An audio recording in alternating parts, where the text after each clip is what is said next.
하나님의 행복의 소리 라운큐티시안입니다. 이 시간에 요한복음 7장 53절에서 8장 20절까지의 말씀을 가지고 함께 하겠습니다. 가늠한 여인을 통해서 예수를 고발하려는 이들에게 죄 없는 자가 먼저 돌로 치라고 말씀하십니다. 예수께서는 나는 세상의 빛이라고 선포하십니다. 예루살렘 성전에서 생수의 강에 대해서 선포하신 예수, 그 모든 소리를 듣고 무리들은 다 각각 집으로 돌아가고 예수는 감람산으로 가십니다. 그리고 아침에 다시 성전에 들어오셨을 때 백성들이 예수께 나오고 예수께서는 백성들을 가르치십니다. 서기관과 바리새인들이 음행 중에 잡힌 여자를 예수 앞에 끌고 나옵니다. 그리고 예수께 말합니다. 선생이여, 이 여자가 간음하다가 현장에서 잡혔나이다. 모세는 율법에 이런 여자를 돌로 치라 명하였는데 선생은 어떻게 말하겠습니까? 그들이 이렇게 말하는 것은 예수를 고발할 조건을 얻고자 함으로 시험하는 것이었습니다. 예수께서는 몸을 굽히시고 손가락으로 땅에 뭔가를 쓰십니다. 계속해서 묻는 그들에게 예수께서는 너희 중에 죄 없는 자가 먼저 돌로 치라고 말씀하십니다. 그 후에 다시 몸을 굽혀 손가락으로 땅에 뭔가를 쓰십니다. 이 말을 들은 이들이 양심의 가책을 느껴 어른으로 시작해서 젊은이까지 하나씩 나가고 오직 예수와 그 가운데 서 있는 여자만 남았습니다. 이러한 상황에 예수께서는 여자에게 말씀하십니다. 여자여, 너를 고발하던 그들이 어디 있느냐? 너를 정죄한 자가 없느냐? 여자가 대답하죠. 주여, 없나이다. 예수께서 다시 말씀하십니다. 나도 너를 정죄하지 아니하노니 가서 다시는 죄를 범하지 말라. 예수께서 또다시 말씀하십니다. 나는 세상의 빛이니 나를 따르는 자는 어둠에 다니지 아니하고 생명의 빛을 얻으리라.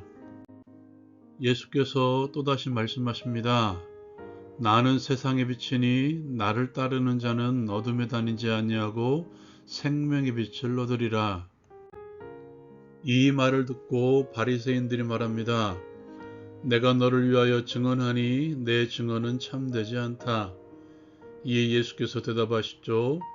내가 나를 위하여 증언하여도 내 증언이 참되니 나는 내가 어디서 오며 어디로 가는지 알거니와 너희는 알지 못하느니라. 너희는 육체를 따라 판단하나 나는 아무도 판단하지 아니하노라. 만일 내가 판단하여도 내 판단이 참되니 이는 내가 혼자 있는 것이 아니요 나를 보내신 이가 나와 함께 계심이라. 너희 율법에도 두 사람의 증언이 참되다 기록되었으니 내가 나를 위하여 그리고 나를 보내신 이도 나를 위하여 증언하시느니라. 이에 그들이 내 아버지가 어디 있느냐고 묻습니다. 예수께서는 너희는 나를 알지 못하고 내 아버지도 알지 못하는도다. 나를 알았더라면 내 아버지도 알았을 것이라고 말씀하십니다. 이 말씀은 성전에서 가르치실 때 헌금함 앞에서 하셨지만 잡는 자가 없었습니다. 이는 그의 때가 아직 이르지 아니하였기 때문이라고 성경은 말씀하고 있습니다. 적용을 위해 함께 나누길 원합니다. 예수님은 죄인을 부르러 이 땅에 오셨습니다. 바리새인과 서기관들이 한 여인을 붙잡아 오죠. 그 여인은 간음하다가 붙잡혀온 여인이었습니다. 그 여인을 예수께 데리고 온 것이죠. 그리고 이 여인을 어떻게 할지, 율법대로 돌로 쳐 죽일지 아니면 또 다른 무엇이 있는지 예수의 의견을 묻고 있는 것입니다. 이것은 단순한 의견을 듣고자 함이 아니었죠. 예수를 시험하려고 온 것입니다. 물론 간음은 했지만 그녀를 돌로 쳐 죽이라고 하면 그동안 예수님의 사랑의 가르침은 무너지고 말 것입니다. 반대로 용서해 주자고 하면 예수는 율법을 어기는 것이 되고 바리새인들에게 빌미를 제공하는 것이 되고 말 것입니다. 이러지도 저러지도 못하는 이 상황, 예수께서는 그들을 향해서 한마디를 선포하십니다. 죄 없는 자가 먼저 돌로 치라. 여러분, 예수님의 이 선포는 우리에게 중요한 가르침을 주고 있죠. 먼저 누구도 돌로 칠 수 없다는 사실입니다. 예수님의 선포를 들었던 사람들의 모습을 보십시오. 성경은 어른으로 시작해서 젊은이까지 하나씩 양심의 가책을 느끼고 그 자리를 떠났다고 말씀하고 있습니다. 어쩌면 그들은 그 여인을 돌로 치기 위해서 몰려들었을 수도 있습니다. 아니, 어쩌면 이 여인을 돌로 치기 위해서 돌을 하나씩 움켜쥐고 있었을 수도 있었습니다. 그런데 그들이 이 선포를 듣고 모두 떠났다는 사실입니다. 그들 모두 스스로 죄인임을 인정하며 떠난 것입니다. 우리가 속해 있는 공동체에도 얼마든지 이러한 상황이 일어날 수 있습니다. 같은 죄가 아닐지라도 하나님의 말씀을 어긴 사람들도 있습니다. 공동체의 질서를 무너뜨리는 사람들도 있겠죠. 그리고 우리 주변에도 죄 문제에 대해 자유롭지 못하는 이들도 있을 것입니다.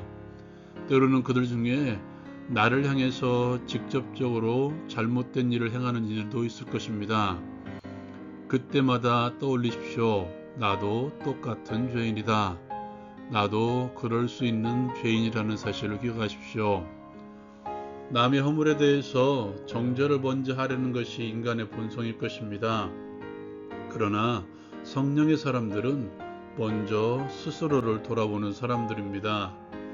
죄에 대해서 동정하라는 것이 아닙니다. 죄인에 대해서 동정하는 것이죠. 거기서부터 출발해야 정죄하지 않습니다. 그것이 곧 예수님의 마음입니다. 오늘 말씀을 보십시오. 예수께서 우리에게 이렇게 말씀하십니다. 나도 너를 정죄하지 아니하노니. 예수께서는 정죄하려고 이 땅에 오신 것이 아니라 우리 스스로 죄인임을 인정하고 주께 나아오기를 원하십니다. 왜냐하면 우리 주님께서는 세상의 빛이시기 때문입니다. 세상의 빛 예수 그리스도, 세상 즉 온 인류의 빛으로 오신 예수께서는 자신에게 모든 이들이 나아오기를 원하십니다. 그렇게 하기를 원한다면 스스로 죄인임을 인정하는 것이 출발이라는 것이죠. 우리의 모든 허물, 어둠을 물러가게 하시는 생명의 빛 되신 예수 그리스도, 그 안에 생명의 빛이 있습니다. 오늘 주님께서 여인에게 이런 말씀도 주십니다. 나도 너를 정죄하지 아니하노니 가서 다시는 죄를 범하지 말라. 빛으로 나오는 삶, 그것은 다시 죄를 범하지 않는 것입니다. 사소한 것이라고 할지라도 죄는 모양이라도 버리려고 힘을 다하는 것입니다.